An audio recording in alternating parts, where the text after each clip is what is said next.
House Energy and Commerce Committee member, Arizona Congresswoman Debbie Lesko. Congresswoman, good to see you.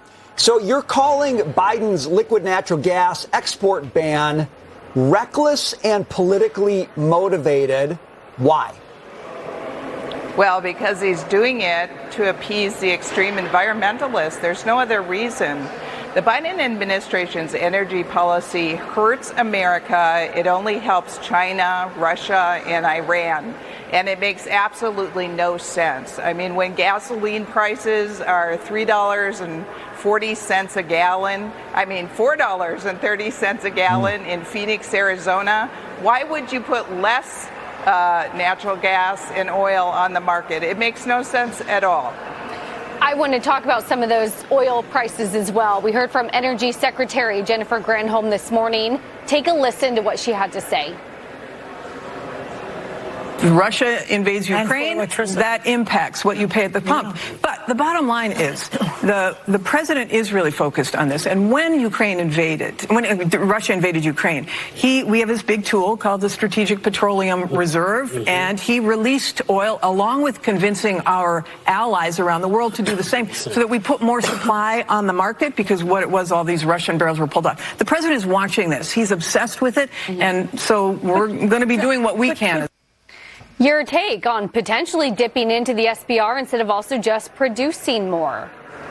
That's the absolutely wrong thing to do. Again, Biden is doing the wrong thing. We're already dangerously low on the Strategic Petroleum Reserve. That's supposed to be for emergencies, not for political reasons.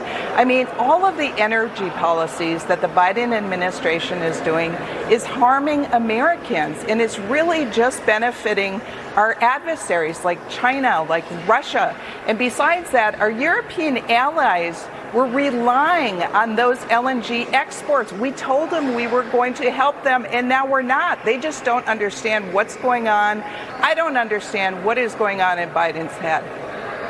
Congresswoman, let's focus on the border for a moment, because one thing that has become apparent is there are far more Chinese nationals coming over our southern border than anybody first ever anticipated. As a matter of fact, the number is up 7,000% over the year from 2021. So this is a huge issue for a lot of people wondering what they're coming here to do. They sort of infiltrate and fall into the communities, never to be seen again. What China's goal is here, as you're sitting and you're talking about aid packages to different countries and figuring out how to pass some of these things, how does the border tie in? Many people are looking for action.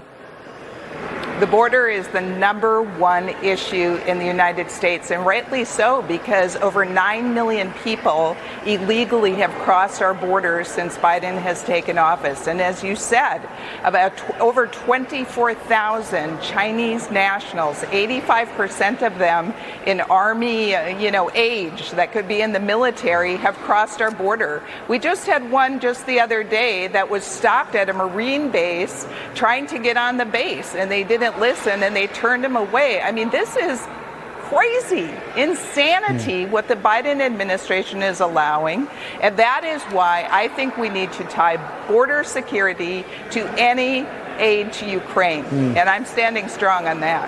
Well, that is the question of the hour. Congresswoman Debbie Lesko, thank you for being with us today. Thank you.